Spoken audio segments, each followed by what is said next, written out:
On this video, let's go through 5 steps of how you can learn a language by yourself. Step 1. Scheduling. I've been saying that I'm going to start learning Polish any day now for about 3 years. So I know, I've been there, I am there. Well, when I say scheduling, bear in mind that obviously the more you put in, the more you get out. The more time you allocate to study on a day-to-day basis, the faster your progress is going to be. But we need to be honest, and we need to be looking at the long term here. We can't burn out in the first couple of weeks by studying a lot at the beginning and then we just give up. So the first thing you need to do is be honest. How much time can you actually afford to allocate to this new goal? When you're making your schedule, you're going to need to think of 3 things, 3 different aspects that you're going to need that time for. These 3 different ones, you can do 1 per day, you can do 1 per week. Number 1, active learning. Number 2, passive learning. And number 3, practice.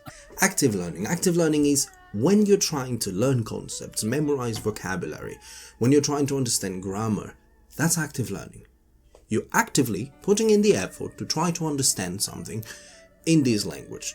So in active learning, let me give you an example. When I lived in China, when I was learning Chinese for the first time, sometimes all I could gather the energy for active learning to do was to go downstairs to the shop, to the corner shop, and talk to the guy there and have him give me feedback on my numbers, like literally my numbers from 1 to 10.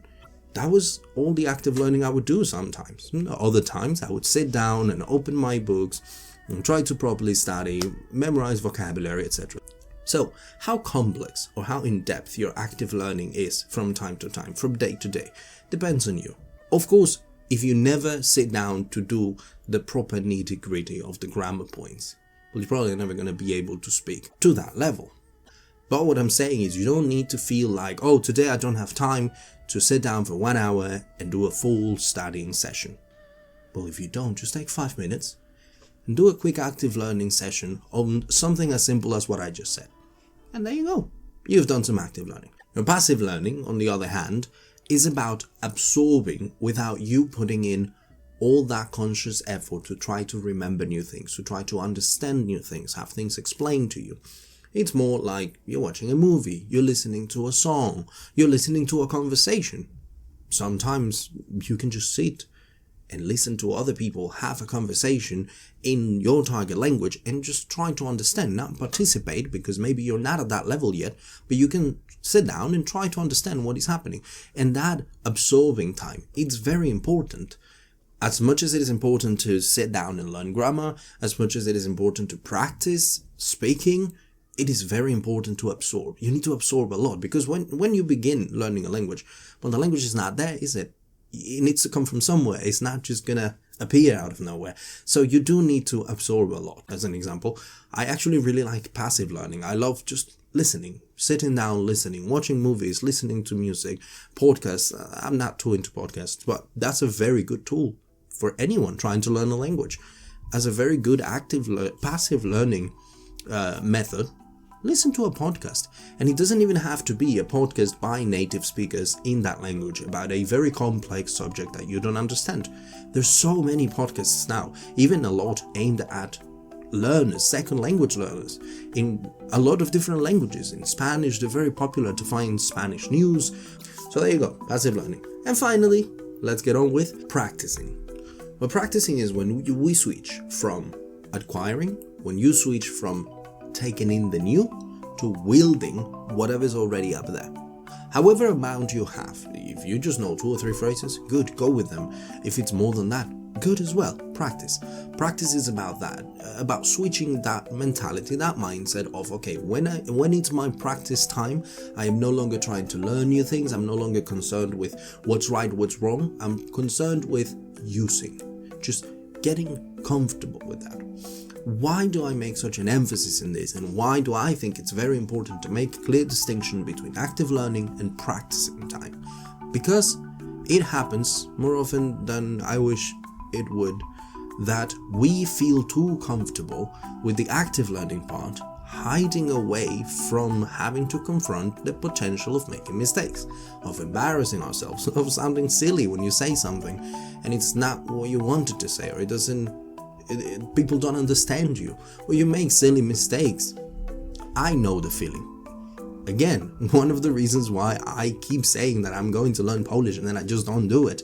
Or one of the reasons why when I learn Chinese, I spend the first 6 months not really practicing as much as I should have, as I could have, given that I lived in China and I still avoided talking in Chinese a lot because I was really scared, I was really afraid. The point is, I know the feeling, and it happens, it happened to me, it happens to my students, it happens to everyone, that we feel a bit afraid, especially once we're adults trying to learn a second language outside of the education system. We just feel like maybe we're too old for making silly mistakes, maybe we're too old for, being comfortable with being uncomfortable, if that makes any sense. So it's important that we make that distinction, that practice time is necessary. Making mistakes is fine, it's okay. Just find someone to talk to. If you have no one to talk to yourself. I talk to myself a lot. The only little bit of Polish practice that I've actually been doing is that I try to say things in my head of my day-to-day, of what's going on, of what I'm seeing in Polish, in my head, to see, would I know how to say this? And this is important. This is crucial. Because, well, otherwise, if we don't take that knowledge and we wield it, if we don't try to use it, we won't know what we don't know. Does that make sense? If you're trying to talk to yourself, well, you would say, what's the point? There's no feedback, is there? But there is. And where's the feedback in that? Well, say that I was making the bed. I would be making the bed in the morning, start talking to myself in English, and I was like, okay, so I'm making the bed and I'm gonna go and I need to change the pillow clothes? The pillow what do you call the thing? The thing you put the pillows inside of. I have no idea what you call them. And there is that feedback that I was just talking to myself. There was no teacher around me. There was no tutor because I couldn't pay for one. But I realized, oh, look, I don't know these words. And like I said, you don't know what you don't know. There's so many different words. The list would be endless if you start just listing things you don't know. Whereas if you start trying to use them, then you'd realize, yeah, surely there's so many I could be learning. But there are these that I could actually use, that I would run into on a day-to-day basis. So there you go, pillowcase. And that's how I learned pillowcase. Step number 2 is exposure. Why is this important? Because it reduces the amount of friction that it takes for you to acquire the language. It reduces the amount of effort necessary, especially in the passive learning area. It reduces how much effort you have to put in order to absorb the language. Now, if you're super lucky and you are able to travel to the country where they speak your target language, that's brilliant, that's amazing, that's really lucky. But we don't always have that opportunity. So don't click off the video yet. I'm not saying that if you can't do that, then that's it, you can't. No, you can learn a language from home. You can learn a language without having been to the countries where they speak your target language. When I learned English in the first place, between like 16 to 19 years old, I was living in Costa Rica. I'd never left my country before that. I was in high school. In Costa Rica, we speak Spanish. That's my native language. Not a word of English in my family. No one in my family spoke English. The first time I ever even came to the UK, I was 22 already. So I had already been working, teaching English as a second language. And I hadn't even been to an English-speaking country yet. Meaning, you can learn a language without visiting, without setting foot in the country of your target language, thanks to technology. And I mean, when I was 16, it wasn't what it is now. It wasn't as easy, as accessible. So we can do it. We can do it. You can do it. Listen, if you're serious about trying to learn this second language, if you really want to get into it, forget you speak your native language. What I mean is, at any opportunity that presents itself to you, to choose your second language. Choose your target language, not your native. So, you're going to watch a movie, go on Netflix and find a movie in your target language. As in, assume that you don't have your native language as an option. Not like, oh, should I today do a bit of practice and I'm going to watch this movie in my target language? No. Forget that you even speak your native language. Every time you sit down to watch a movie, let it be in your target language. If you need subtitles, that's fine. If at first you need subtitles even in your native language, that's okay. But the audio, have that in your target language. You could watch a show that you really like, that you're really familiar with, in your target language. Anytime you go turn on the radio, do it in your target language. We're going to listen to a podcast. You're going to go for a run and you're going to listen to a podcast while you do that. Do it in your target language. Assume that your native language is not an option. It's not there. Forget it. Forget you have it. So that's what you need to do. So there you have it. That is step number 2. Okay, step number 4. Wait, what? I clearly staged bad acting. Apologize for the bad acting. I forgot to say step number 3. Clearly skipped it. So let's get it in here. It's a short point, but it's very important. So that's why. Point number 3 was basically about methodology. What do I want to say about methodology? Well, learning methods are a bit like colors.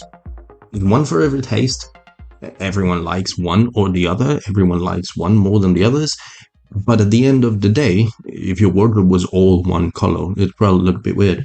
So it's important with learning methods that you don't become too attached to one single learning method. Try watching movies. If it works, that's great. If it doesn't, change it. Do something else.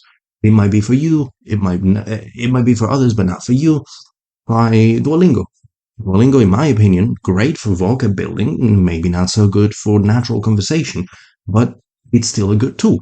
What works for you, whatever method you use to learn grammar, might not be as effective when you're trying to improve your listening. So keep that in mind. When you start learning, in terms of methodology, do a bit of research, read up on the subject, see what suggestions come up when you Google it, literally Google it.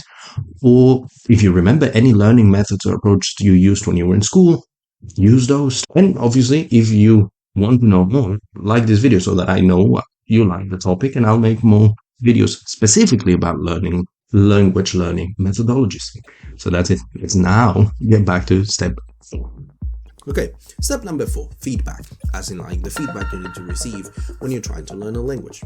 Well, with feedback, and this is a bit of a contradiction with the title of this video, with the concept of this video, but you're gonna need a tutor.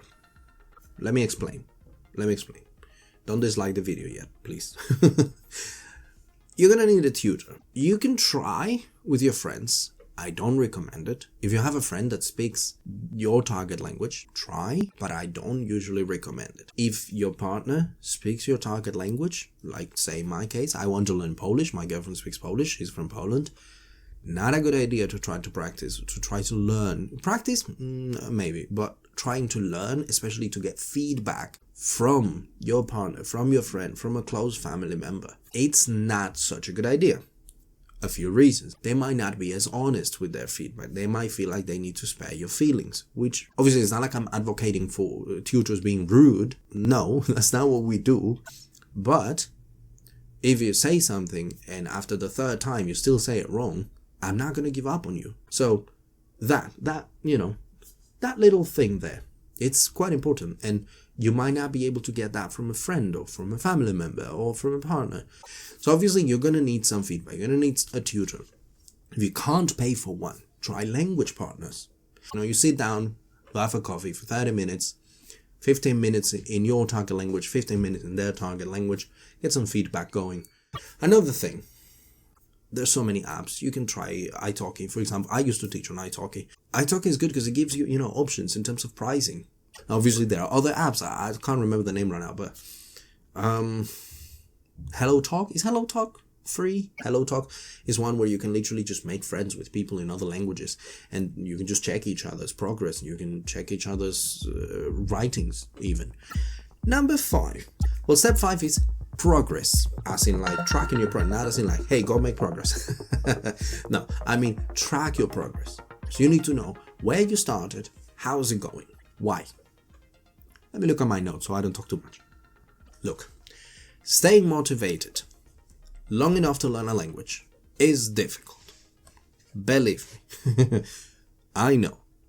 So, what do we need to do? We track progress. Why? Because the day will come when you feel like you're not making progress, when you feel you're not learning, when you feel that you're putting in the time and the effort and you're just not getting better. You feel like you can't express yourself. You feel like you're stuck. And for that day, we prepare. And how do we prepare? You record yourself. Record yourself. Just a short session of, I'm going to record myself 10 minutes speaking about this subject, introducing myself, talking about my favorite dish, talking about my favorite holiday, talking about my family, talking about any number of things. Record yourself, a 5-minute recording. This is just for you. You don't have to show it to anyone even. Just for you. Record it. You record it on week 1, and then a month after, and then 2 months after. When you get stuck, when you feel, I'm not really getting any better, then you go back and you listen to the first one. You listen to that one from a month ago. You listen to that one from 2 months ago. And then you realize, wow, I've made a lot of progress. I mean, I know how it is. We're all very harsh on ourselves usually, aren't we? So we're not going to go and listen and be like, oh, well, look at that. How much progress? No, we're probably going to be like, oh my God, I was awful. I was so bad. But that's the point. Was. The fact that you're noticing that this was bad means you got better. It means you can tell those things. You will notice them. And the fact that you notice them is progress. And if you have more than one to listen to, if you recorded one on your first week and the same topic on the second week and the same topic on the third week, or even a different topic, you can hear the difference. You will be able to tell. So that's why you need to track your progress, because otherwise you'll lose motivation. That was it. 5 steps. There you go. So let's make a conclusion. Let's wrap it up real quick. Let's wrap it up. Is learning a language easy? No. No, it isn't. Is learning a second language by yourself easy? Absolutely no. No, it's not. But it is doable. It is doable. And it can be fun. And it doesn't have to be easy to be fun. It doesn't have to be sad or boring just because it isn't easy. If anything, the challenge should make it fun. Have fun learning, and see you soon, my friends. Take care.